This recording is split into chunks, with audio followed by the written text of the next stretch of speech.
सायन्सला admission होतं. 10वीला 82% mark होते म्हणून 11वी सायन्सला ॲडमिशन घेतलेलं होतं. पण 12वी सायन्सला लातूरला जायला पासला पैसे नव्हते.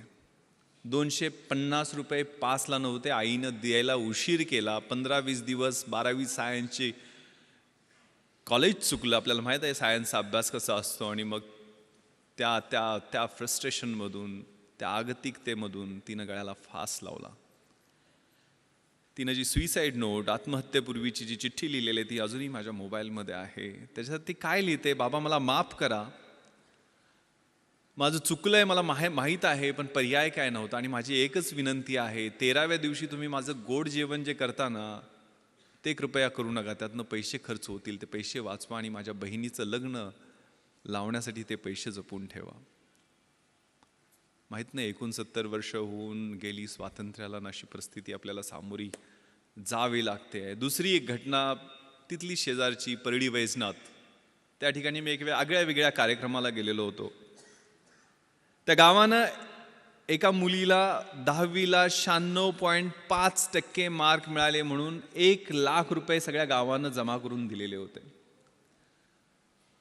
आता ही 96.5% मार्क मिळालेली 10वीतली मुलगी कुठल्या IAS IPS किंवा शिक्षकाच्या किंवा कुठल्या मध्यमवर्गीयाच्या किंवा कुठल्या उद्योगाच्या घरातली नव्हती. तिचे आई वडील हे तिथल्या स्मशानामध्ये झोपडं लावून तिथल्या स्मशानामधल्या चिता पेटवण्याचं काम करायचे. घरात लाईट सुद्धा नव्हती. दिवा कधी कधी विझला की स्मशानात चितेचा जो अग्नी असतो त्या आगीच्या उजेडात अभ्यास करून तिनं 96.5% मार्क मिळवलेले होते.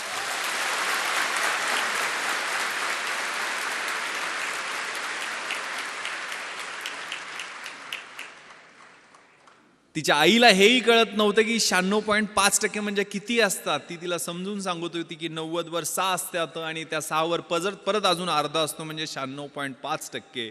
ज्यावेळेला तिचा चेक तो 1 लाख रुपयाचा देऊन तिचा सत्कार केला, तिचे हात थरथरत होते. तिनं ज्यावेळेला उत्तर त्या सत्काराला भाषण देऊन केलं ते इतकं प्रतिम होतं. ती काय म्हणाली की साहेब मला बी हैदराबादला जायचं आहे, पण हैदराबादला मला त्या सैराटमधल्या परशा आणि आर्चीसारखं पळून जायचं नाहीये.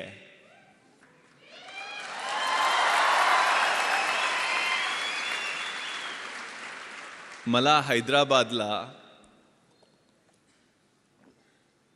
सरदार वल्लभभाई पटेल राष्ट्रीय पोलीस अकादमीमध्ये IPS प्रोबेशनर म्हणून तुमच्यासारखं ट्रेनिंग घ्यायला जायचं.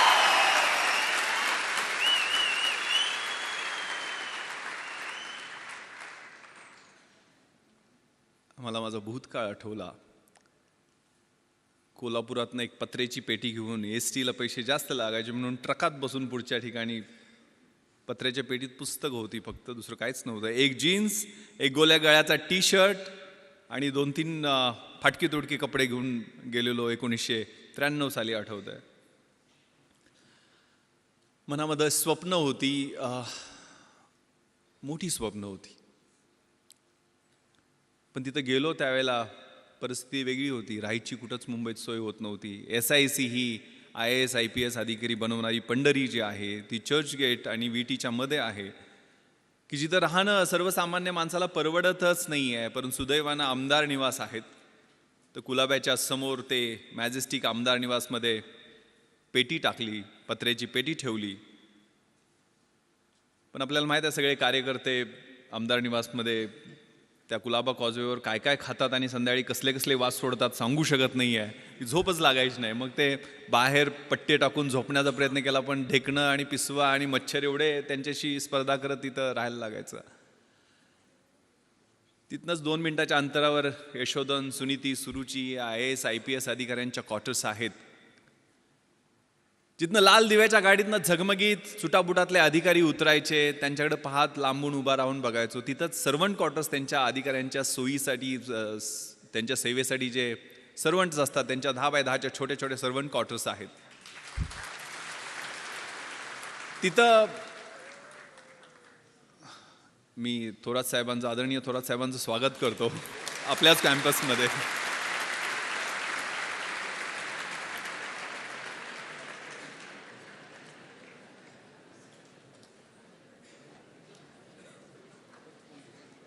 त्या 10x10च्या सर्वंट क्वार्टर्समध्ये सुद्धा त्यावेळेला राहायला सोय झाली नाही.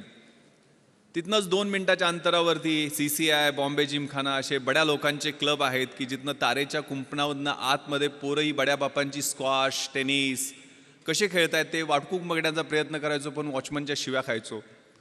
तिथनंच 2 मिनिटाच्या अंतरावरती मेट्रो नावाचं थिएटर आहे की जिथं मला आठवतं त्यावेळेला 1993-94ला शाहरुख खानचा कभी हा कभी ना हा सिनेमा रिलीज झालेला होता. आणि शाहरुख खानला बघण्यासाठी त्या बाउन्सरच्या शिव्या खात 2 तास उभा होतो. लांबून तो काहीतरी झलक त्याची दिसली, केस वाढलेले आणि आतमध्ये जाताना. 2 मिनिटाच्या अंतरावरती ताजमहाल हॉटेल आहे की जिथं कधी स्वप्नही पाहिलं नाही की आपल्याला चहा प्यायला मिळू शकेल. कारण चहाची त्यावेळेची किंमत 25 रुपये असायची आणि खिशानं कधी 10 रुपयाच्या वर राईस प्लेट खाण्याची परवानगीच दिली नव्हती. संध्याकाळच्या वेळेला त्या समुद्रकिनाऱ्यावरती सूर्यास्त होताना डोळ्यातनं अश्रू गळायचे. आपल्याला हे जमेल का? एवढं मोठं स्वप्न, IAS IPS होण्याचं आपण घेऊन मुंबईला आलेलो आहे का? इथंच कुठंतरी त्या भिलाई रोडवरच्या कामगारांच्या रूममध्ये सगळे नातेवाईक तिथं झोपायचे. एकानंतर एकाला एका बाजूला असे सगळे ओळीनं झोपलेले दिसायचे. तिथं झोपायला आणि काहीतरी काम करायला लागेल आयुष्यभरासाठी. फ्रस्ट्रेशन होतं, आगतिकता होत्या, मनात शंका होत्या, आत खूप सारे संघर्ष होते. पण एक खूप छान सुरेश भटांची कविता आहे. विझलो जरी आज मी हा माझा अंत नाही, पेटेन पुन्हा नव्याने हे सामर्थ्य नाशवंत नाही.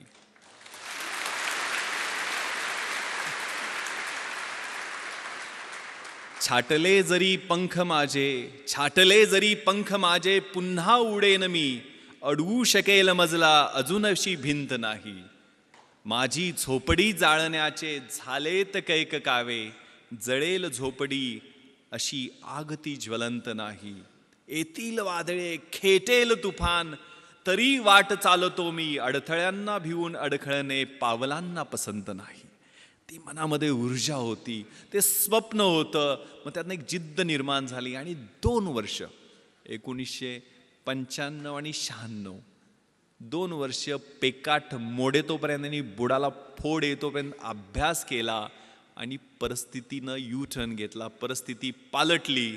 IPS मध्ये निवड झाली. मुंबईत डेप्टी कमिशनर ऑफ पोलीस म्हणून नेमणूक झाली. ज्या ठिकाणी 10x10च्या सर्वंट क्वार्टरमध्ये झोपायला जागा शोधत होतो त्याच ठिकाणी 2200 स्क्वेअर फीटचा आलिशान फ्लॅट मरीन ड्राईव्हवरती शासनानं राहायला दिला.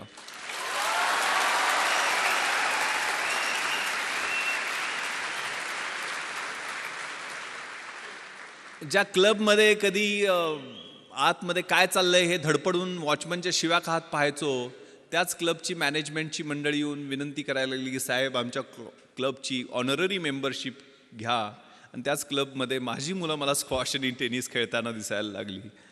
ज्या थिएटरमध्ये धडपडून फिल्मस्टार बघायला प्रयत्न करायचो 2011ला पश्चिम मुंबईचा म्हणजे बँड्रापासून जुहूपर्यंतचा जो एलिट बॉलिवूडचा एरिया आहे त्या एरियाचा ॲडिशनल पोलीस कमिशनर झालो आणि तेच फिल्मस्टार 2-2 दिवस माझी अपॉइंटमेंट घेऊन भेटायला वाट पाहायला लागले.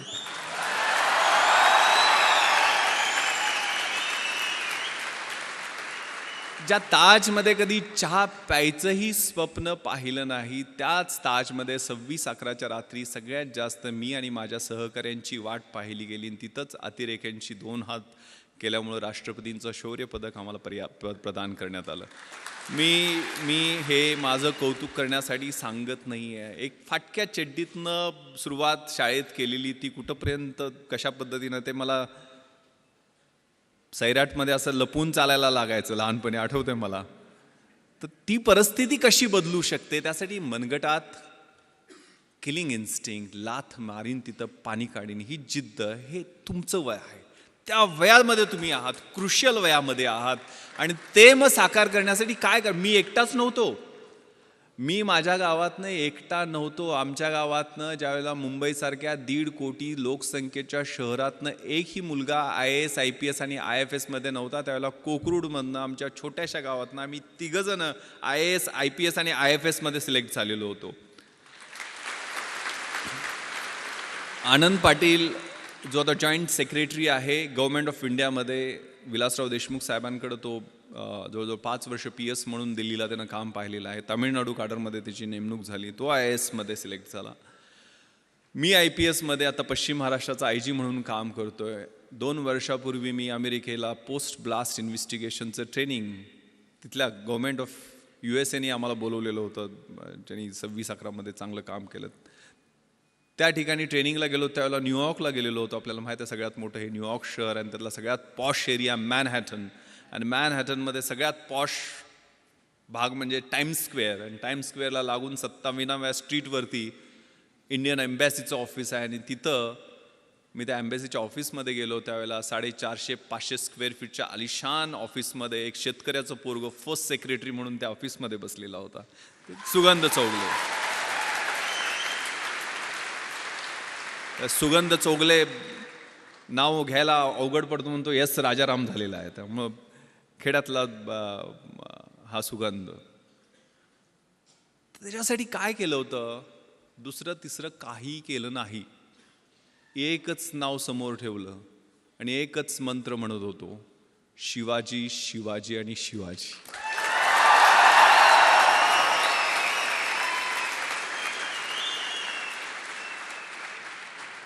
कुठेतरी व्हॉट्सअपवरती मला मेसेज आलेला होता की शिवाजी कुणाला म्हणायचं? जो 65 किलोची तलवार वागवतो त्याचं नाव वेसाजी. जो 2000 सैन्याशी एकटा झुंजतो त्याचं नाव बाजी. जो हात तुटला तरी शत्रूशी लढत राहतो त्याचं नाव तानाजी. जो 8 तासात घोडा दिल्लीवरून पुण्याला घेऊन येतो त्याचं नाव संताजी. जो शत्रूच्या छावणीत घुसतो आणि शत्रूच्या छावणीचा कळस कापून आणतो त्याचं नाव धनाजी. जो ढाण्या वाघाला एकटा सामोरे जातो आणि त्याला उभा फाडतो त्याचं नाव संभाजी. आणि या सगळ्यांना एकत्र घेऊन स्वराज्याचं नंदनवनाचं तोरण बांधतो त्याचं नाव शिवाजी.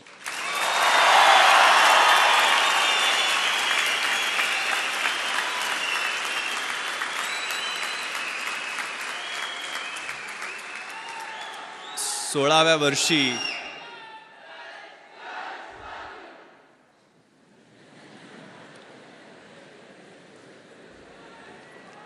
नुसत्या आरोळ्या नाही द्यायच्या, नुसत्या घोषणा नाही द्यायच्या.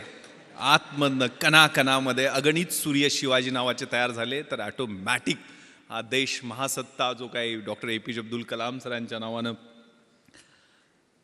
राजवर्धननी काहीतरी एक स्पर्धा परीक्षा केंद्र बनवण्याचं ठरवलेलं आहे. त्यांच्या प्रॉपर्टीची list doctor APJ Abdul Kalam सरांच्या वाचत होतो मी. काय जाताना घेऊन गेले?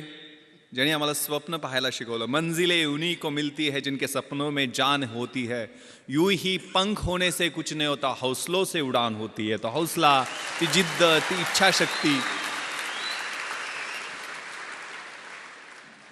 त्या कलाम सरांच्या प्रॉपर्टीच्या लिस्टमध्ये होतं. त्यांच्याकडे काय होतं? 3 ट्राउझर्स, 6 शर्ट, 2 सूट, म्हणजे सूट कोट घालायचे, 2500 पुस्तकं, एक फ्लॅट होता तो पण त्यांनी सायंटिस्टच्या ज्या कम्युनिटी आहेत त्यांना डोनेट केलेला होता. TV नाही, फ्रीज नाही, वॉशिंग मशीन नाही, काही नाही आहे. परंतु 125 कोटी भारतीयांचं प्रेम आणि मन जिंकून ते निघून गेलेलं होतं.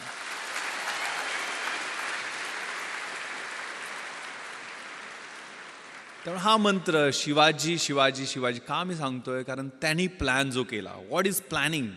सगळं मॅनेजमेंट, सगळं काही शिकायचं असेल तर छत्रपती शिवरायांच्या चरित्रातनं शिकायला पाहिजे. What is planning? Deciding in advance what to do, when to do, how to do, who is suppose to do it. कसं करायचं, काय करायचं, केव्हा करायचं, त्याचं नियोजन कशा पद्धतीनं करायचं, याला प्लॅनिंग म्हणतात. आणि प्लॅनिंगसाठी आपल्या समोरचं चॅलेंज कोणतं आहे, आपल्या समोरचं आव्हान कोणतं आहे, आपला ॲडव्हर्सरी कोण आहे, आपला शत्रू कोण आहे, परीक्षा समोर धरा. परीक्षेला समोर धरलं आणि एक सून झू नावाचा चिनी युद्धशास्त्रज्ञ आहे, त्यानं खूप छान विश्लेषण, आर्ट ऑफ वॉर नावाचा 511 बिफोर क्राइस्ट त्यांनी ग्रंथ लिहिलेला आहे. त्याच्यात त्यांनी विश्लेषण केलेलं आहे. If you know your self, युद्धशास्त्रातलं हे तत्व आहे जे आपल्या आयुष्यामध्ये तेवढंच लागू पडतं. If you know yourself and if you know your enemy, you need not worry about the result of 100 battles. तुम्हाला स्वतःबद्दल पूर्ण माहिती असेल आणि शत्रूबद्दल पूर्ण माहिती असेल तर 100च्या 100 युद्धामध्ये तुमचा विजय निश्चित आहे. पण माहिती कशा पद्धतीचं विश्लेषण, स्वॉट प्रिन्सिपल आपण वाचलेलं असतं. Strength, weaknesses, opportunities and threats. आपली बलस्थानं कोणती आहेत, आपली दुर्बल स्थानं कोणती आहेत, आपल्या समोरच्या संधी कोणत्या आहेत आणि आपल्या समोरचे धोके कोणते आहेत याचं योग्य विश्लेषण स्वतःचं आणि शत्रूचं, म्हणजे परीक्षा असेल तर परीक्षेचं. सिलेबस कसा आहे, प्रश्नपत्रिका कशा येणार आहेत, गेल्या 10 वर्षातल्या कशा आहेत, पुढच्या कशा येऊ शकतील, सिलेबसमध्ये व्हॉट टू डू आणि व्हॉट नॉट टू डू हे कशा पद्धतीनं करायचं ते तुम्ही ठरवता का, त्याच्यावर काम करता का, नियोजन करता का, आणि त्याच्यानंतर स्मार्ट पद्धतीने. What is smart? Specific, measurable, attainable, realistic and time bound. स्मार्टचं full form आहे. तशा पद्धतीनं तुम्ही अभ्यासाचं नियोजन करता का, आणि मग तो स्मार्ट अभ्यास असेल तर तुम्हाला यश मिळण्याचं गुणोत्तर अधिक चांगलं होत जातं. If you know yourself and if you do not know about your enemy, after every victory gain you will suffer a defeat. जर तुम्हाला स्वतःबद्दल माहिती असेल पूर्णपणे, मात्र शत्रूबद्दल माहिती नसेल तर एका विजयानंतर तुम्हाला एक पराभव पचवावाच लागेल. जर तुम्हाला स्वतःबद्दलही माहिती नसेल आणि शत्रूबद्दलही माहिती नसेल तर you will suffer a defeat in every other battle. जर स्वतःबद्दल पण माहिती नसेल आणि शत्रूबद्दल माहिती नसेल तर आपल्याला मार खायला लागणार हे निश्चित आहे. त्यामुळे हे विश्लेषण आपल्यातल्या पॉझिटिव्ह, निगेटिव्ह, डिस्ट्रक्टिव्ह सगळ्या गोष्टींचं विश्लेषण व्यवस्थित करून आपल्याला मार्गक्रमण करायचं. And this time is very very important. More you sweat during peace, less you bleed during war. हे युद्धशास्त्रातलं दुसरं महत्त्वाचं तत्व आहे की शांततेच्या काळात जास्त घाम काढला तर युद्धाच्या काळामध्ये कमी रक्त सांडावं लागतं. तुमच्या हा कॉलेजचा काळ आहे, तो रचनात्मक काळ आहे. तुम्हाला कुणीही अडवलेलं नाही अभ्यास करायला, आणि अभ्यास करून कुणाच्या अंगाला भोकं पडलेत किंवा कोण मेलाय असं मी काय ऐकलेलं नाही आहे. त्यामुळे आई वडील आपले खूप खस्ता खाऊन आपल्याला इकडं अभ्यासासाठी पाठवतात. कारण माझ्या वडिलांनी अर्धा एकर शेती विकलेली होती, मला सांगितलं पण नाही. कधीही त्यांनी मला एक पोस्टकार्ड लिहायचे. पोस्टकार्डवर त्यांची सही मोडीतली सही आहे. जुने पैलवान होते ते, 4थी शिकलेले. आईचं शिक्षण तर झालेलं नाही आहे, पण लिहिता वाचता तिनं नंतर शिकली थोडंफार वाचायला.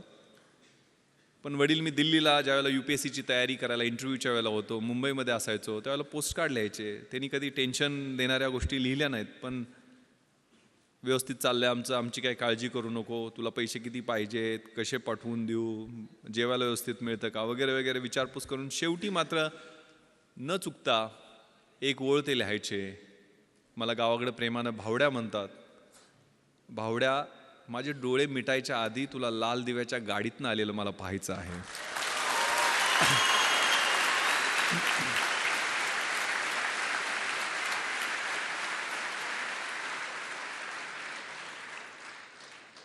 मग आग लागायची. कुठं कशी लागायची माहीत नाही, तर किडा पेटायचा. आपल्या त्या निरक्षर असो, अडाणी असो, पैलवान असो, पण माझ्या त्या बापाचं स्वप्न पूर्ण करण्यासाठी मी अभ्यास करणार. आणि मग तिथं कॉम्प्रोमाइज नाही. त्यामुळे प्लॅन केला तो. मग आनंद, मी, सुगंध एकत्र बसून आम्ही कॉलेजला असताना प्लॅन केला. तर तिघंजण एका खेड्यातली 1800 लोकवस्तीच्या गावातनी 3 पोरं प्लॅन करू शकतात. तर तुम्हाला तिथं इतकं चांगलं इन्फ्रास्ट्रक्चर आहे, पुस्तक आहे, मार्गदर्शक आहेत, सगळ्या गोष्टी उपलब्ध आहेत. एवढ्या सगळ्या गोष्टी असताना घोड्याला फक्त पाण्यापर्यंत आपण घेऊन जाऊ शकतो. त्याला पाणी प्यायचं की नाही हे आपण ठरवायचं आहे. त्यामुळे आपण सगळेजण निर्णय घ्यायचा आहे त्याच्या बाबतीत. त्यावेळेला तो प्लॅन केला. यश अपयश मिळत राहतं, असतं, त्रास होतो, पेन्स होतात, फ्रस्ट्रेशन येतं. जे मी तुम्हाला सांगितलं, मी मरीन ड्राईव्हवरती फिरायचो. पहिल्यांदा इंटरव्ह्यूतनं नापास झालो त्यावेळेला अजून फ्रस्ट्रेशनमध्ये गेलेलो होतो. 21व्या वर्षी मुलाखतीतनं परत आलेलो होतो.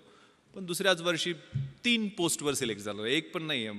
मी पहिल्यांदा MPSCतनं सेल्स टॅक्स इन्स्पेक्टर झालो, नंतर डेप्युटी कलेक्टर झालो आणि IPS UPSCच्या एक्झाममधनं झालो. म्हणजे 12 परीक्षा मी सलग पास होत गेलो. 1996ला 1997ला ट्रेनिंगला गेलो. आता 20 वर्ष सर्व्हिसमध्ये होत आहेत. आता 43व्या वर्षी स्पेशल IGP म्हणून काम करतो. त्या कशा पद्धतीनं पास होत गेलो. त्याचं नियोजन कसं होतं, ते काय ऑटोमॅटिक आलं का लक बाय चान्स होता, किंवा आमच्या तिघांचं यश एकत्र कसं काय मिळालं? तर याला एक ट्रॅप होता. When you are planning to fail when you are failing to plan you are planning to fail असं म्हटलं जातं. तुम्ही नियोजन करणं हे परत परत रिपीट करतो की तुम्हाला काय करायचं आहे ते आत्ता ठरवा. म्हणजे IAS IPS ह्यात पूर्ण मिळून 150 पोस्ट असतात, IAS IPS आणि IFS सगळ्यात मिळून साधारण 900-950 पोस्ट वेगवेगळ्या 26 अलाइड सर्व्हिसेसमधल्या धरल्या तरी असतात. त्या काय सगळी मिळून येणार नाही आहेत. पण तुम्हाला ज्या क्षेत्रामध्ये जायचं आहे त्याच्यात कशा पद्धतीनं गोल्स आहेत, त्याला कशा पद्धतीनं तयारी करावी लागेल. पुस्तकं मिळणं प्रॉब्लेम होता. कशी मिळवणार पुस्तकं? तर मी मोठ्या म्हणजे पश्चिम महाराष्ट्रात मी युद्ध पातळीवर प्रयत्न करून यावेळेला 33,000 गणपती मंडळांना DJ आणि डॉल्बी लावू दिले नाहीत. 100% आम्ही यश मिळवलं की डॉल्बी पूर्ण बंद गणपती मंडळ. कारण मी गणपतीच्या आशीर्वादानं IPS मध्ये सिलेक्शन झालं माझं. त्याचं रिझन मी सांगतो. गणपती मंडळात पैसे, मग आम्ही शेतकऱ्याच्या पोरांना पैसे कुठून मिळणार? इथल्यासारख्या चांगल्या कॉलेजमध्ये किंवा इन्फ्रास्ट्रक्चर असणाऱ्या कॉलेज, राजाराम कॉलेजमध्ये होतो, गव्हर्मेंट कॉलेज होतं, तिथं काय सिव्हिल सर्व्हिसेसची पुस्तकं तुम्हाला घरी मिळतील अशी परिस्थिती नव्हती. मग आम्ही मित्र बसलो, मग काय करायचं? यावेळेला गणपती मंडळात डॉल्बी आणायचं नाही, नटी नाचवायची नाही. दरवेळेला ती नटी नाचवण्यावर भांडणं आमच्या गावात व्हायची. मग कोल्हापूर भाग आहे ना, इकडे काय परिस्थिती वेगळी नाही आहे. मी नेवाशाला वगैरे जाऊन आलेलो आहे, सगळा परिसर पाहिलेला आहे तुमचा. सो एक गावे गणपती करण्याचा आम्ही निर्णय घेतला. आणि माहीत आहे पोलिसांना किती टेन्शन असते. इथे इन्स्पेक्टर ओमासे बसलेले आहेत. म्हणजे मी गणपती स्तोत्र पण त्यानंतर रोज म्हणायला लागलो. प्रणम्य शिरसा देवम गौरीपुत्रम विनायकम भक्ता वासम स्मरणित्यम आयु कामार्थ सिद्धये विद्यार्थी लभते विद्या धनार्थी लभते धनम पुत्रार्थी लभते पुत्र मोक्षार्थी लभते गतिम. म्हणजे ज्या देवाच्या पूजनाने प्रत्येक शुभ कार्याची सुरुवात होते, जो विद्यार्थ्याला विद्या देतो, धन पाहिजे त्याला धन देतो, अपत्य पाहिजे त्याला अपत्य देतो, मोक्ष पाहिजे त्याला मोक्ष देतो, तो गणपती बाप्पा आम्हा पोलिसांना मात्र भरपूर टेन्शन देतो. कारण त्याच्याकडे असणारं अटेन्शन. मग ते अटेन्शन आम्ही बदललं. गावातनं पैसे जमा केले आणि व्याख्यानमाला घेतली. त्यावेळेला निर्मल कुमार फडकुले, शिवाजीराव भोसले असे व्याख्याते आणून सुद्धा आमचे 44,000 रुपये शिल्लक राहिले. कारण सहकार चळवळ आमच्या भागात ही चांगल्या पद्धतीनं रुजलेली आहे. सगळ्या कारखान्यांनी सूतगिरण्यांनी चांगली मदत दिली होती. 7 का 8 हजार रुपये खर्च आले. 44,000 रुपये. मग करायचं काय याचं? तर गाववाल्यांनी वेगवेगळे प्रस्ताव दिले. कुणी म्हटलं तालीम बांधूयात, कुणी व्यायामशाळा करूयात, कुणी म्हटलं ॲम्ब्युलन्स गावात आणूया, त्याच्यासाठी अजून पैसे जमा करू.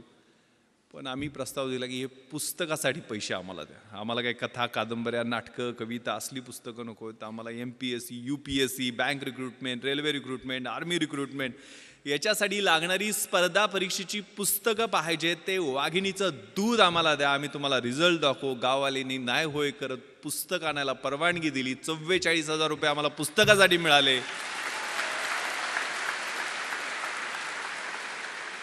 मी आणि माझे मित्र ती लिस्ट घेऊन पुण्याला गेलो. पुण्यामध्ये जेवढी जमतील तेवढी. त्यावेळेला NCERTची पुस्तकं कुठं मिळतात हे पण माहीत नव्हतं. NCERTची पुस्तक विमाननगरला कुठल्या तरी एका सेंट्रल स्कूलच्या तिथल्या लायब्ररीमध्ये मिळतात म्हटल्यानंतर तिथनं आम्ही जाऊन पुस्तकं आणली.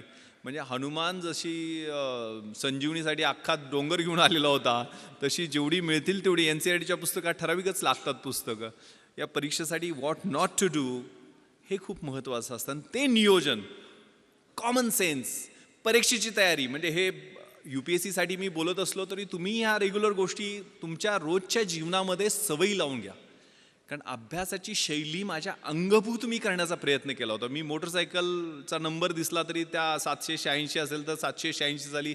जगाच्या इतिहासात काय झालं, महाराष्ट्राच्या इतिहासात काय झालं, भारताच्या इतिहासात काय झालं ते आठवायचा प्रयत्न करायचो. डायरी प्रत्येक पानावर माझ्या छोटी डायरी होती त्या ठोकळ्यात. कारण मी इतिहासच माझा ऑप्शनल सब्जेक्ट होता. मी कुठलेही म्हणजे CSR एक माझ्याकडे असायचं नेहमी, जे नेहमी जाताना कुठेही वाचायचो. मी अगदी ॲन्युअल ट्रेनिंग कॅम्पला रुकडीला गेलेलो होतो कोल्हापूरच्या जवळ. 5 महाराष्ट्र बटालियन NCCC सर्टिफिकेट मी केलेलं आहे. शेवटच्या वर्षी ज्यावेळेला कॅम्प होता त्यावेळेला CSR घेऊन गेलेलो होतो. आणि तिथं मग वक्तृत्व स्पर्धा जाहीर झाल्या, इलोकेशन कॉम्पिटिशन. मग त्याच्यात मी पार्टिसिपेशन केलं. इंग्लिश आणि हिंदीच, NCC असल्यामुळे 2च ऑप्शन होते. हिंदी काय जमायचं नाही. इंग्लिश पाठांतर खूप चांगलं होतं पण अर्थ काय कळायचं नाही. एक CSRचा मॅगझिन होतं माझ्याकडे, त्यात नॅशनल इंटिग्रेशनचा निबंध होता. इकडेही विषय नॅशनल इंटिग्रेशन, पण तो निबंध देशात पहिला आलेल्या मुलाचा होता आणि तो निबंध मी काहीही कळत नसताना जसाच्या तसा पाठ केला आणि मी पहिला नंबर काढला. मला म्हणजे अजूनही मला तो निबंध आठवतोय नॅशनल इंटिग्रेशनवरती जो होता. The strength of the nation lies not in its loud claims and moth watching directive principles of the state policy but in the spirit of service and that of the complete dedication of one's both body and soul to the cause of unity and integrity of the nation. आता महत्त्वाचं सांगतो, मी deputy collector उपजिल्हाधिकारी म्हणून जे selection झालं त्यावेळेला मला फक्त इंग्रजीमध्ये 100पैकी 92 मार्क मिळाले होते म्हणून झालेलं होतं. हे 92 मी मराठी माध्यमाचा माझं ॲव्हरेज इंग्लिश होतं, पण माझं ग्रामर आणि रायटिंगमधलं इंग्लिश बोलताना मी UPSCची मुलाखतसुद्धा मी मराठीतून दिलेली आहे. पण तिथं मी काय केलं, मी पेपर फोडला नव्हता. 92 मार्क मला कसे पडले, कारण त्यावेळेला 40 मार्काला एसे असतो.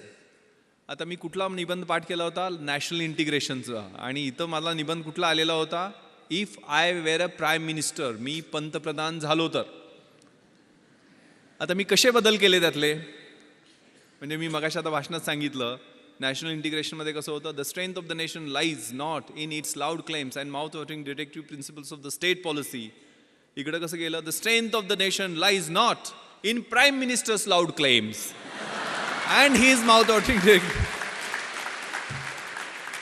पुढे असं होतं, however with every salute and cheers to our grand and mighty past we cannot but admit that our present is afflicting, sometimes it is horrifying, sometimes frustrating.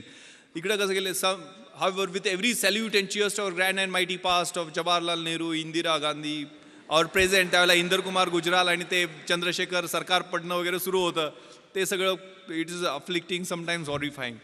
असे व्यवस्थितपणे फिलिंग द ब्लँक्स केले आणि व्यवस्थितपणे पेपर तो लिहिला आणि 92 mark मिळाले आणि मी डेप्युटी कलेक्टर होऊ शकलो.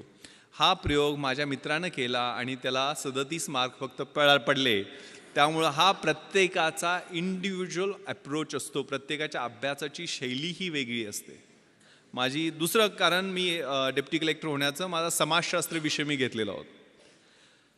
कधी घेतला, ज्यावेळेला MPSC प्रिलिम्सचा रिझल्ट लागला आणि मी पास झालो आहे आणि 1.5 महिन्यांनी MPSCची मुख्य परीक्षा आहे हे माहीत झाल्यानंतर मी समाजशास्त्र विषय घेतला. कारण मराठी लिटरेचर माझा दुसरा ऑप्शनल सब्जेक्ट UPSCच्या अभ्यासासाठी, IAS IPSच्या तयारीसाठी मराठी साहित्य होता.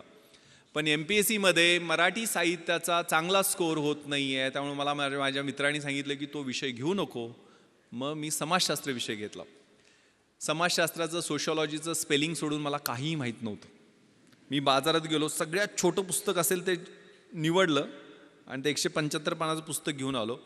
आणि माझा एक मित्र संजय देशमुख, जो MPhil इन सोशॉलॉजी झालेला होता, त्याला म्हटलं मला जरा मार्गदर्शन कर रे, माझं 7 दिवस मी देऊ शकतो या विषयाला, मला समाजशास्त्र विषयात चांगले मार्क्स पाडायचे आहेत.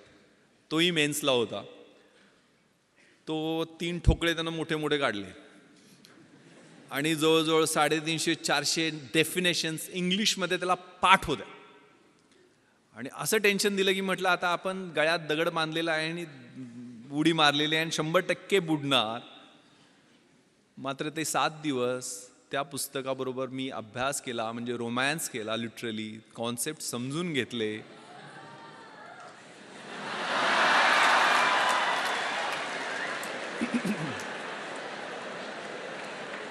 ते पुस्तक आहे 3 इडियट्समध्ये तो पाठवतो तसं नव्हतं.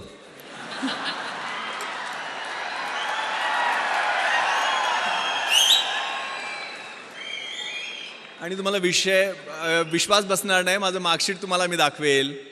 ज्यावेळेला रिझल्ट लागला, जो MPhil इन सोशॉलॉजी होता संजय देशमुख, त्या माझ्या मित्राला 200 पैकी 80 मार्क पडले, म्हणजे 40% मार्क मिळाले. त्या ठिकाणी 8 दिवस रोमॅन्स करून, 8 दिवसच अभ्यास करून मला 200 पैकी 160 म्हणजे 80% मार्क मिळाले.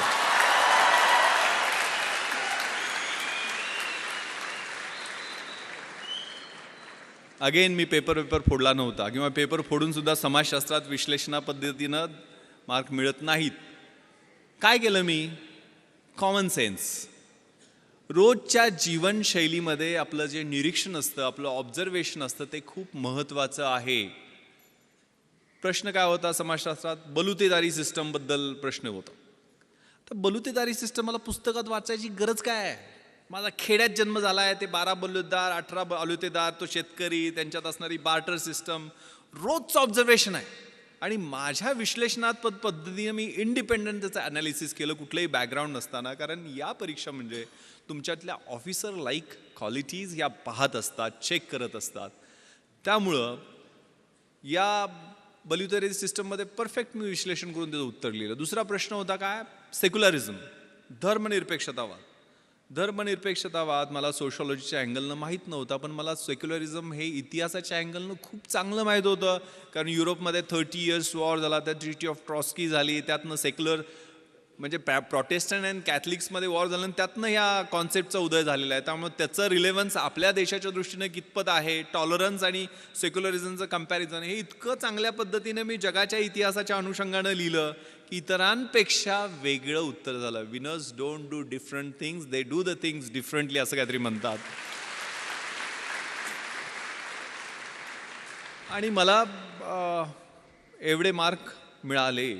त्यामुळं आपला जो ध्यास आहे, म्हणजे ज्ञानाचा ध्यास, अभ्यासाचा ध्यास, हे खूप छान संस्कृत सुभाषित मला माझ्या शिक्षकांनी, 7वीला माझं संस्कृत होतं, मी शाळेला गेलो त्यावेळेला, विद्वत्वांच नृपत्वांच नैवम तुल्य कदाचन स्वदेशे पूज्यते राजा विद्वान सर्वत्र पूज्यते. विद्वत्तेची आणि राजसत्तेची ही तुलना कधीही होऊ शकत नाही आहे. कारण राजाची त्याच्या स्वतःच्या राज्यामध्ये पूजा होत असते, परंतु विद्वानाची पूजा ही पूर्ण जगामध्ये होत असते. त्यामुळे अभ्यासाचा ध्यास ठेवायचा आहे. मी IPSमध्ये सिलेक्शन झालं त्यावेळेला माझं क्वालिफिकेशन होतं BA इतिहास, शिवाजी विद्यापीठ कोल्हापूर, मराठी माध्यम. पण मी त्यानंतर IPS झाल्यानंतर तिथं ट्रेनिंगला असताना हैदराबादला masters in police management Osmania युनिव्हर्सिटीमधनं he masters degree घेतली. परत आल्यानंतर मी MA एक्सटर्नल मुंबई विद्यापीठातनं माझं हिस्ट्रीमध्ये कंप्लीट केलं. त्यानंतर मी लातूरला आणि नांदेडला SP असताना तिथनं मी LLB माझं कंप्लीट केलं. आणि गेल्या वर्षी मी मराठवाडा विद्यापीठातनं बाबासाहेब आंबेडकर मराठवाडा विद्यापीठामधून LLMचं फर्स्ट इयर तिथं फर्स्ट येऊन कंप्लीट केलं. आता सेकंड इयरला मला ॲडमिशन घेता आली नाही आहे, कारण 1 वर्षात माझी ट्रान्सफर झाली. शिकत राहायचं, गोल सेट करायचे, स्वतःतली जी काही फिजिकल, मेंटल आणि आतली इंटलेक्च्युअल कपॅसिटी आहे ते वाढवत राहणं. माझ्या आयुष्यात मी 150 गोल सेट केलेले आहेत.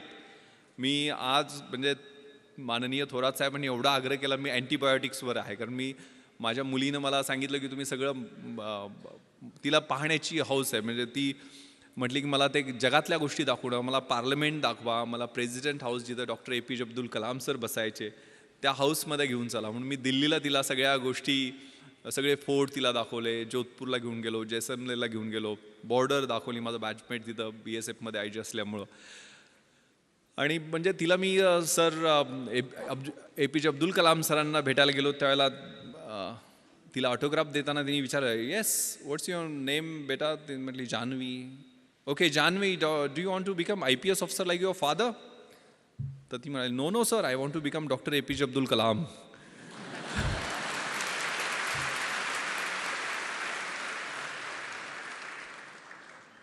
इथं सावित्रीच्या लेखी सगळ्या आहेत. म्हणजे ते मला दंगल सगळ्यांनी पाहिला ना? Yes, that's fighting spirit, that should be there. त्यामुळे हे सगळं जे आहे ना, आणि इकडं सगळे शिवाजीचे मावळे असं काहीतरी म्हटले ना,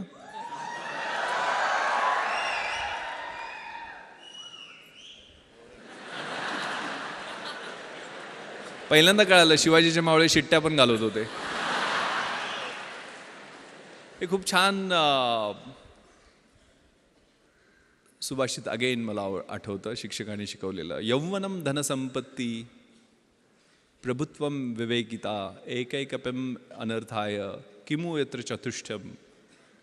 याचा अर्थ असा आहे, यौवन म्हणजे तारुण्य, धनसंपत्ती म्हणजे पैसे, धनसत्ता, प्रभुत्व म्हणजे सत्ता, आणि अविवेक, यातली एक एक गोष्ट तुमची वाट लावायला पुरेशी असते. आणि या सगळ्या 4 गोष्टी एकत्र आल्या तर तुमची कशी वाट लागेल याचा विचार करा. त्यामुळे कधीही जमिनीवरचे पाय आपले हालू द्यायचे नाही आहेत. परिस्थितीची जाणीव असली पाहिजे आणि मग अभ्यास करायचा. अभ्यास असा करायचा, the heights of great main reached and kept wear not attain by sudden flight, but while there कंपॅनियन्स wear slab they were toiling affords in the night. जी उंची मोठी माणसं गाठतात ती थोरात साहेबांनी ज्यावेळेला 1978ला सुरुवात केली होती त्यावेळेला काय 100-150 सुद्धा विद्यार्थी नव्हते. आज 10,000 विद्यार्थी या कॅम्पसमध्ये आहेत. त्यावेळेला त्यांनी कष्ट केलेलं असतं, ते विजन असतं समोर, एक दूरदृष्टी असते आणि त्या दृष्टीनं त्यांनी पाऊल एक एक पाऊल टाकत पुढे गेलेले असतात. त्यावेळेला जर नियोजन अगेन मी चार्ज घेतलं. माझं नियोजन म्हणजे काय असतं थोडक्यात सांगतो. मी 11 जुलैला कोल्हापूर रेंजचा चार्ज घेतला. मी रोज आता IG झालो आहे म्हटल्यावर मी पहिल्यासारखं 24 तास काम करणार नाही आहे ठरवलं. आता SP-ना मी कामाला लावेल, मग मी रोज 10 तास काम करेल. मग 10 तास मी रोज काम केलं तर किती कामाचे दिवस माझे 31 मार्चपर्यंत होतात. 790 करेक्ट दिवस होतात. 790 दिवस माझे इन्स्पेक्शन 5 जिल्ह्यात माझ्याकडे आहेत तर 10 दिवस 10 तास प्रत्येकी असे 5 जिल्ह्यांची इन्स्पेक्शन केल्यानंतर किती दिवस होतात. मी रोज 2 तास नागरिकांना भेटण्यासाठी देईल तर ते किती तास होतात. मी 2 तास टपाल माझं रोजचं टपाल काढेल त्याच्यासाठी किती दिवस होतात. मी माझ्या अधिकाऱ्यांच्या मीटिंग्ज रिव्ह्यूसाठी गेल ते 2-2 तास मी असे स्लॉट्स बनवले. तसे अभ्यासाचे सुद्धा मी ज्यावेळेला UPSCची तयारी करत होतो 4 तासाचा सकाळचा स्लॉट पहाटेचा, मी 3 वाजता उठायची सवय होती. अशी सवय इतरांनी पण प्रयत्न केला आणि नापास झालेत. अगेन मी सांगतो तुम्हाला ज्यावेळेला योग्य वाटते त्यावेळेला उठा आणि अभ्यासाचे 3 स्लॉट, सकाळचा 4 तासाचा, दुपारचा 4 तासाचा आणि संध्याकाळचा 4 तासाचा. मग दुपारच्या वेळेला मला झोप यायची तर मी त्यावेळेला मला जे कठीण विषय वाटतात ते मी त्यावेळेला घेणार नाही आहे. सकाळच्या फ्रेश स्लॉटमध्ये मी ते घेईल. ज्यावेळेला मला सोपे वाटतात ते मी दुपारच्या स्लॉटमध्ये घेईल. अभ्यासात सुद्धा 1 तास वरचा ग्राफ वाढत जातो, नंतर 2 तास स्टेबल राहतो आणि तिसऱ्या वेळेला खाली येतो. तर सायंटिफिकली मी अभ्यासाचं नियोजन तशा पद्धतीनं करेल. मी जास्तीत जास्त लिहील. माझी उत्तरं इतरांपेक्षा कशी वेगळी राहतील, कारण 5 उत्तरं 60-60 मार्कांची UPSCच्या 300 मार्कांच्या प्रश्नासाठी लिहावी लागतात. एक एसेचा पेपर असतो तो 3 तास बसून एकाच विषयावर 200 मार्कांचा एसे लिहावा लागतो. मग 3 तास एका विषयावर लिहायला किती आपल्याला अभ्यास असला पाहिजे किंवा किती ज्ञान असलं पाहिजे किंवा किती पद्धतीचं आपलं जजमेंट असलं पाहिजे, त्याचा लॉजिकल फ्लो कसा असला पाहिजे याची तयारी. कारण 2000 मार्कांची ती परीक्षा म्हणजे आतून बाहेरून किस काढते. तुमच्यातलं काही राहत नाही आहे. त्यातल्या सगळ्या गोष्टी 2 ऑप्शनल सब्जेक्ट्स, आता पॅटर्न कंप्लीट बदललेला आहे. त्यामुळे माझ्या वेळेच्या 2 ऑप्शनल सब्जेक्ट्स, 2 जनरल स्टडीजचे 300 मार्कांचे पेपर्स, एक एसेचा 200 मार्कांचा पेपर आणि मुलाखत शेवटी. असं व्यवस्थित फ्लो म्हणजे प्रिलिमिनरी एक्झामिनेशनमध्ये 5-6 लाख मुलं बसतात. त्यात 900 सगळे असतात. मग ते पहिल्या टप्प्यातनं निघून 50,000 येतात. मग 50,000 मुलांची साधारण मेन एक्झामिनेशन ही 2000 मार्कांची, आता 1750 मार्काची होते ती मेन एक्झामिनेशन. त्यातनं मग 300 मार्कांचा इंटरव्ह्यू, आता तो 250 मार्कांचा 275 मार्कांचा आहे. तो 3 टप्प्यातनं मग मेन एक्झामिनेशनमध्ये साधारण 2000 मुलं निघतात आणि म्हणजे पोस्ट असतील त्याच्या 2.5% टाइम्स. तर त्यातनं मग 750-800 फायनल लिस्टमध्ये येतात. त्यातले टॉपचे एक 70-80 IAS होतात. नंतरचे IPS किंवा IFS मध्ये प्रिफर करतात आपल्या प्रेफरन्सप्रमाणे, बॉडी पॅरामीटर्सप्रमाणे. नंतर IRS, रेल्वे सर्व्हिसेस, असे वेगवेगळे प्रेफरन्स. त्याचा प्लॅन, मग त्यातले काडरमध्ये नेमणूक होणं हे अजून सोन्याहून पिवळं. तर ह्या सगळ्या गोष्टी, त्याचं नियोजन त्या कॉलेजच्या असताना त्यावेळेला सुरुवात केलेली होती. ती आपल्याला ज्या क्षेत्रामध्ये जायचं आहे त्याची पूर्ण माहिती करून घेणं आणि त्याच्याप्रमाणे नियोजन करणं. आज तर नेटवर तुम्हाला A to Z सगळ्या गोष्टी उपलब्ध आहेत. मात्र आपली मुलं, मी आता एक सर्वे वाचत होतो, जगातला सर्वे येतो, 20,000 तास आजकाल 16 वर्षापर्यंत मुलं नेटवरती आहेत सर. त्या 20,000 तासामध्ये ते साधारण 15,000 मर्डर, 12,000 रेप आणि ॲप्रॉक्सिमेटली 1,00,000 पोर्नोग्राफी क्लिप पाहत आहेत. आणि याच्यामुळं ऑटोमॅटिक वेपन्सचा वापर, ड्रग्सचा वापर, एड्स, चाकूसुऱ्यांचा वापर शाळांमध्ये वाढलेला आहे. तर आपण कशा पद्धतीनं त्या व्हॉट्सअप किंवा सोशल मीडियावरती कुठल्या संगतीमध्ये आहे. कारण मी 3 रेव पार्ट्यावरती रेड केलेले आहेत. मी पुण्याची इकडं तुम्हाला माहीत असेल, पण मुंबईमध्ये ओकूड हॉटेलमध्ये क्रिकेटचे IPL प्लेयर्स वगैरे पकडले होते म्हणून खूप गदारोळ झालेला होता मुंबईमध्ये. खूप मला मोठ्या लिडिंग न्यूजपेपरनी 5 प्रश्न विचारले, मोठमोठी आर्टिकल्स लिहायच्या नाईट लाईफवर तू हल्ला करणारा कोण वगैरे वगैरे. पण ज्यावेळेला यांचे ब्लड आणि युरिन रिपोर्ट्स आले, त्यातल्या 98% मुलामुलींच्या ब्लड युरिन्समध्ये अफीम, चरस, गांजा, कोकेन असे नाही, फ्लनिट्रेप्झेम सारखे, म्हणजे त्याला नायट्राईट बेस्ड ड्रग्ज म्हणतात, ज्याला डेट रेप म्हणतात, जे पबमध्ये गेल्यानंतर एक ड्रॉप थम्सअपच्या एखाद्या बाटलीमध्ये मिक्स केला आणि तो एखाद्या मुलीला दिला तर तिची मेमरी ब्लर होते. एक संडे नावाचा सिनेमा आलेला होता, Sunday is missing from the life of that girl, किंवा फॅशनमध्ये हा प्रकार दाखलेला होता. म्हणजे डेट रेप, डेटवर घेऊन जायचं आणि रेप करायचं, सकाळपर्यंत तिचं आयुष्य उद्ध्वस्त झालेलं असतं.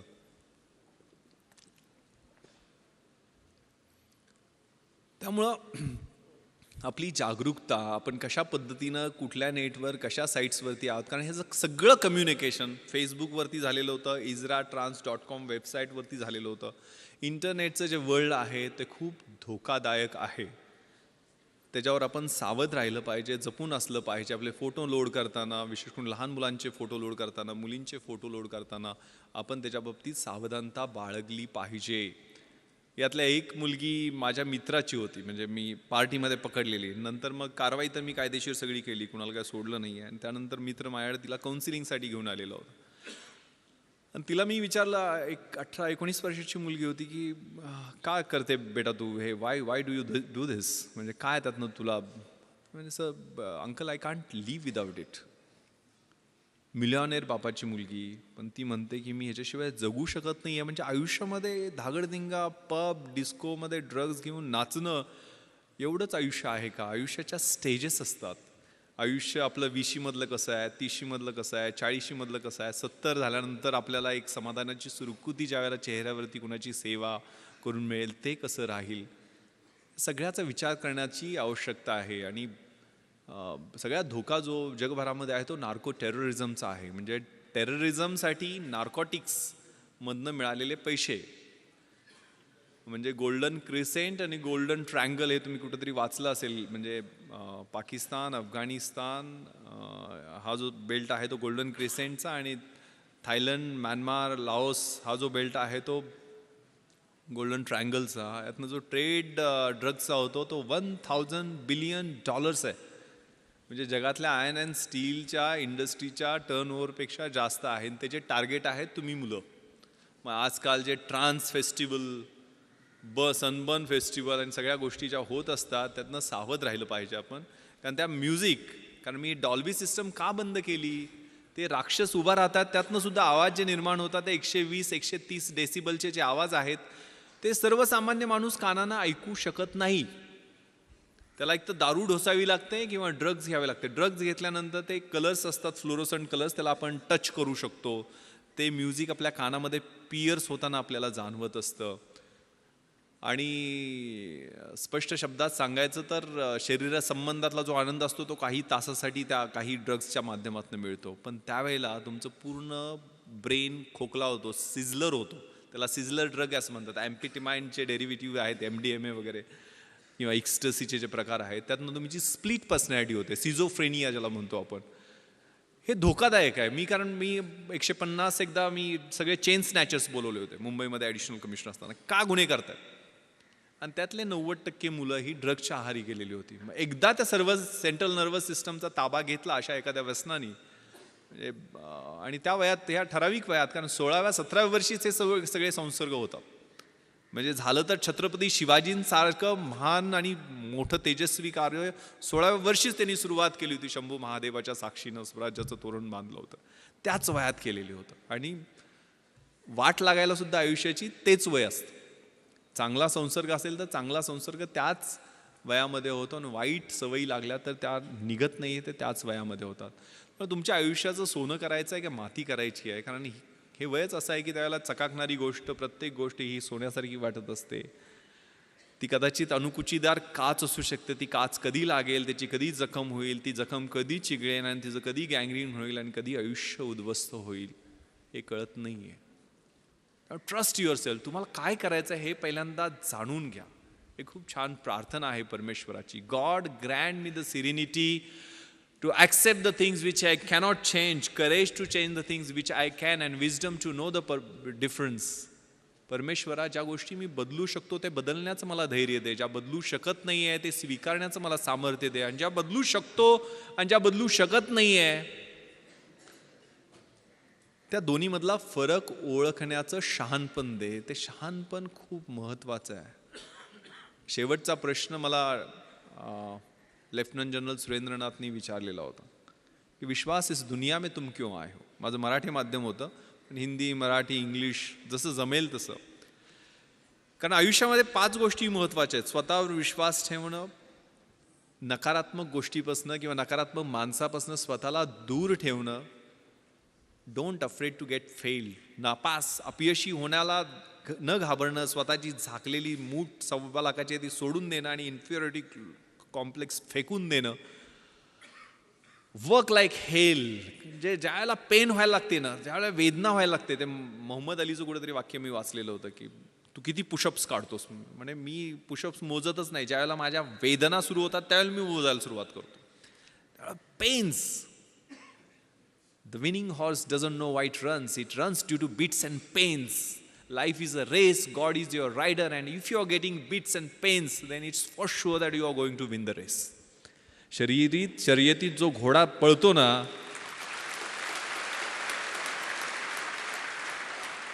त्याला माहीत नसते तो का पळतोय. त्याला जे चटके, फटके, चापकाचे ओरखाडे मिळत असतात त्यामुळे तो पळत असतो. आणि जीवन ही अशीच एक शर्यत आहे. परमेश्वर हा तुमचा रायडर आहे, आणि जर तुम्हाला ते चटके आणि फटके मिळत असतील तर परमेश्वराची इच्छा आहे की तुम्ही ती शर्यत जिंकावी.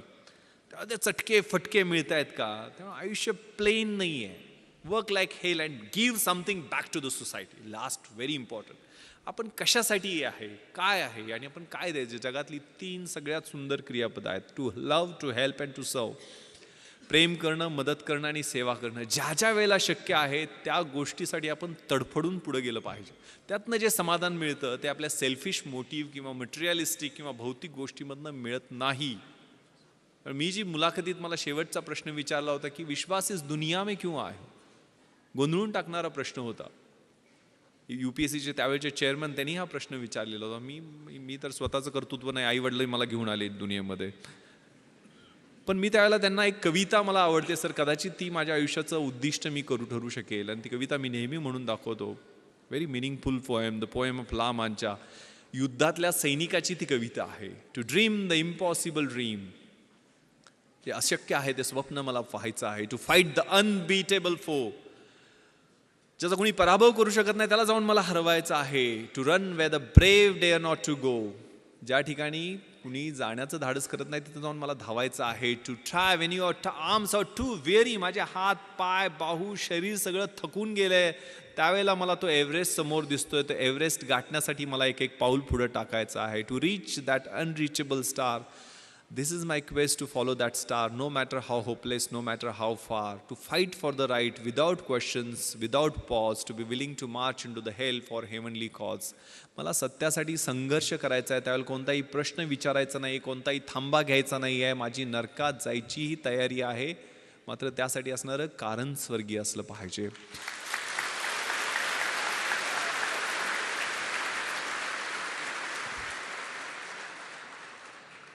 That cause. त्या कवितेतल्या पुढच्या ओळी आहेत. I will be true to that glorious quest, my heart will lie peaceful and काम when I am late to my rest, and the world will be better for this, that one man स्कॉन and covered with scar steel strove with his last ounce of courage to reach that unreachable star. तो युद्धातला सैनिक ज्यावेळेला त्याच्या अंगावर जखमा असतील, त्या भळभळणाऱ्या जखमाबरोबर घेऊन त्या स्टारच्या, त्या ताऱ्याच्या दिशेनं तो ज्यावेळेला जाईल, त्या हौतात्म्याच्या दिशेनं तो जाईल, त्यावेळेला जग सगळं म्हणेल की येस, हा शेवटपर्यंत लढत राहिला, हा शेवटपर्यंत लढत राहिला, देशासाठी लढत राहिला, समाजासाठी लढत राहिला. कारण डिग्निटी, डेथ विथ डिग्निटी खूप महत्त्वाची आहे. आपला आयुष्याचा शेवट कसा होतो हा खूप महत्त्वाचा आहे. कारण आता उदाहरण देताना सुरुवातीला परिचय करून देताना 26/11 सांगितलं गेलं. 26/11च्या अगोदरची परिस्थिती, दरम्यानचे ते 60 तास आणि त्यानंतरचे 1.5 वर्ष मी मुंबईला बदलताना पाहिले, आणि माझ्या आतमधनं जे बदल होत होते ते मी पाहिलेले आहेत. माझी पत्नी बऱ्याचदा विचारते की तुम्ही एक ग्लॉक पिस्टल घेऊन बुलेट प्रूफ जॅकेट नसताना, कारण ते ऑड युद्ध होतं. कारण मी आणि माझा बॉडीगार्ड सुरुवातीला आम्ही दोघंच घुसलेलो होतो. 9:40 अतिरेकी 2 मुख्य दरवाजातनं आणि 2 नॉर्थ कोट गेटमधनं घुसले आणि 9:51 11व्या मिनिटाला मी आणि माझा बॉडीगार्ड अमित खेतले, ज्याला 3 गोळ्या लागल्या, दोघंजण आम्ही पाठीमागच्या स्विमिंग पूलच्या गेटमधनं आत घुसलो. 11व्या मिनिटाला मी घुसलो. ज्या वेळेला खाली स्विमिंग पूलच्या एरियामध्ये 7-8 परकीय नागरिकांचे मृतदेह रक्ताच्या थारोळ्यात होते, त्यावेळेला खात्री होती की आपलाही इथंच एंड आहे, हीच आपली समाधी आहे. आतमध्ये 100% आपण जिवंत राहणार आहे, पण मारायचं किंवा मरायचं एवढंच ध्येय त्यावेळेला समोर होतं. त्यामुळे हात थरथरले नाहीत.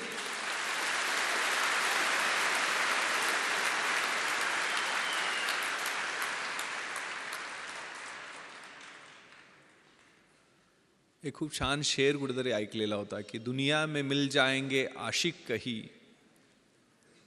मगर वतन जैसा खूबसूरत सनम नहीं होगा.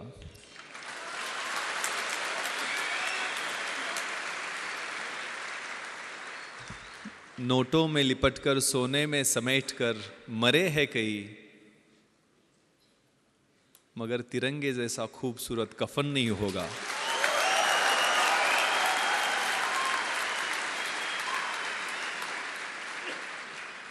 Yes, that death with dignity, ते देशासाठी असणारं मरण ते प्रत्येकाच्या भाग्यात नसते ना. कुठेतरी हार्ट अटॅकनं मरेल, ॲक्सिडेंट मरेल, कुठेतरी काहीतरी मरेल. दॅट अट्रॅक्ट्स, त्याचं आकर्षण वाटायला लागतं. ती स्पर्धा करताना वेगळी मजा असते. कारण ज्यावेळेला आतमध्ये क्रिस्टल हॉलच्या बाहेर 3 पाठमोरे अतिरेकी, म्हणजे त्यांच्याकडं प्रत्येकाकडं एक AK-47, 6 डबल मॅगझिन, म्हणजे एका मॅगझिनमध्ये 30 गोळ्या असतात, 550-650 AK-47चे राऊंड, एक ॲडिशनल पिस्टल, त्याचे 60 ते 100 राऊंड, 25 ग्रेनेड प्रत्येकाकडे. एक ग्रेनेड ब्लास्ट केला तर 25 मीटरच्या परिघातला माणूस मेला तरी पाहिजे किंवा जखमी झाला पाहिजे. आणि प्लॅस्टिकच्या बॅगमध्ये 8 किलोचा RDXचा बॉम्ब, म्हणजे आपण जो पाहिला डोममध्ये, प्रत्येकाकडे एक. आणि असे 4 होते आणि आम्ही 2 जण होतो. माझ्याकडे ग्लॉक पिस्टल होती, जी कम्पॅरेटिव्हली चांगलं वेपन आहे. 18 गोळ्यांचे 2 मॅगझिन्स ग्लॉक पिस्टलमध्ये असतात आणि माझ्या बॉडीगार्डकडे साधी पिस्टल होती. म्हणजे तरी पण आम्ही एकदा ट्रिगर ओढला तर आमची एकच गोळी बाहेर पडणार आणि त्यांनी एकदा ट्रिगर ओढला तर 30 गोळ्या बाहेर पडणार, असा तो फरक होता. पण ज्यावेळेला क्रिस्टल हॉलच्या मध्ये लग्न सुरू होतं आणि त्याच्या बाहेर हे 3 पाठमोरी अतिरेकी सुनील कुडियादी, तिथला सिक्युरिटी चीफनं दाखवले आणि तिथं फ्रॅक्शन ऑफ सेकंड न गवतात बॅटल कॉकपिटिशनवर त्यांच्यावरती आम्ही फायरिंग करू शकलो, की ज्यात एक जखमी झाला आणि तिथनं ते पळाले, म्हणून तिथल्या हॉलमधल्या लग्नात अडकलेल्या लोकांचे जीव वाचले. ते क्रुशियल होतं. त्यावेळेला तो बाहेर गोंधळ अडकलो असतो, मला कोणी प्रश्न विचारले नसते, कारण माझ्या बुलेट प्रूफ जॅकेट नव्हतं, ॲडिशनल मॅन पॉवर येण्याची वाट पाहणं स्वाभाविक होतं.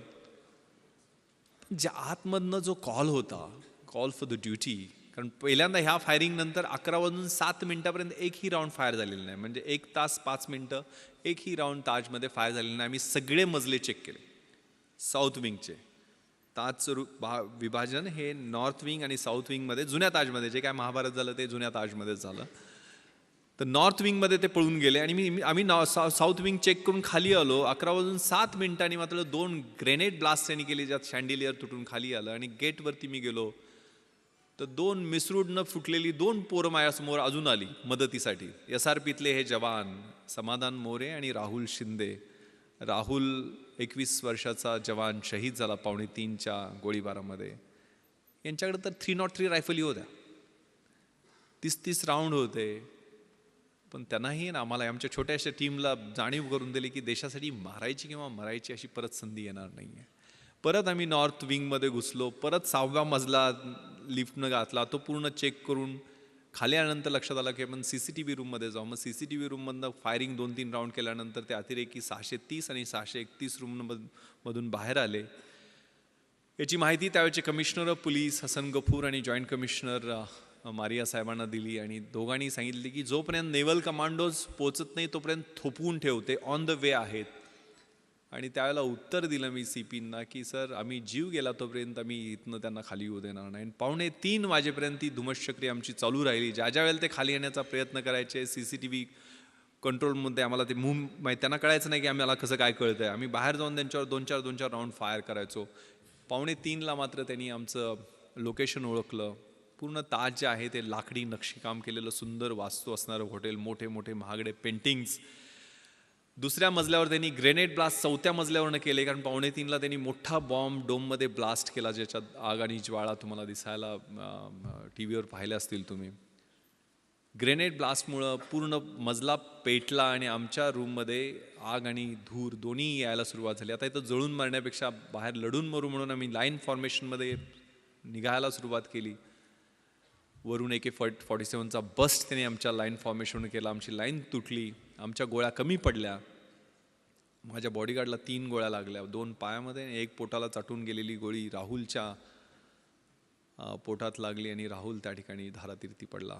मला आठवतंय मी 2 दिवसानंतर ज्यावेळेला राहुलचा शहीद झालेला देह आणायला गेलेलो होतो, त्यावेळेला रिगर मॉर्टिसनं शरीर ताट झालेलं होतं, युनिफॉर्म जळालेला होता, पण डोळे उघडे होते. खांद्यावरती रायफलचा बट होता, ट्रिगर गार्डमध्ये उंगली होती आणि संगीन वरच्या दिशेनं थेट रोखलेलं होतं आणि डोळे जणू बोलत होते की सर तुमच्या शब्दाला जागलो की नाही.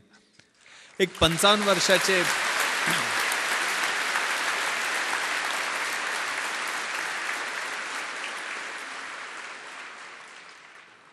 एक 55 वर्षाचे अंमलदार तुकाराम ओंबाळे त्यांचं नाव, 5 गोळ्या पोटामध्ये घेतात काय AK-47च्या. एक लाठी घेऊन तो माणूस चढाई करून जातो कसाबवरती. 5 गोळ्या पोटात घेतल्या तरी पकड ढिली होत नाही आणि एक अतिरेकी जिवंत पकडला जातो. दिस is miracle.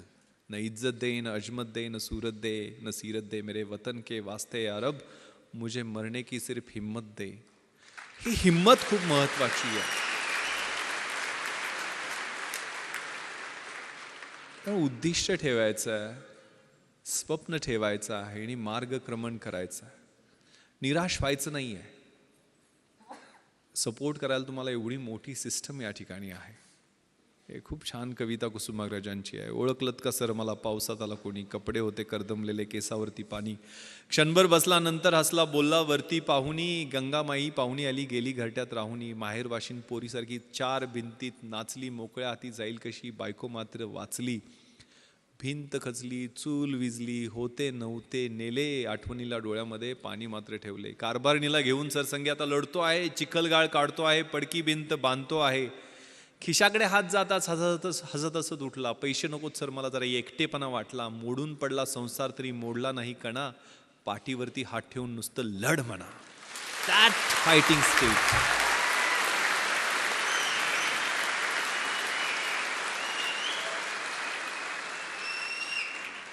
That is the fighting spirit जे तुमच्या वयामध्ये छोट्या मोठ्या आव्हानांना, छोट्या मोठ्या अडचणींना, छोट्या छोट्या आक्रमणांना घाबरायचं नाही आहे.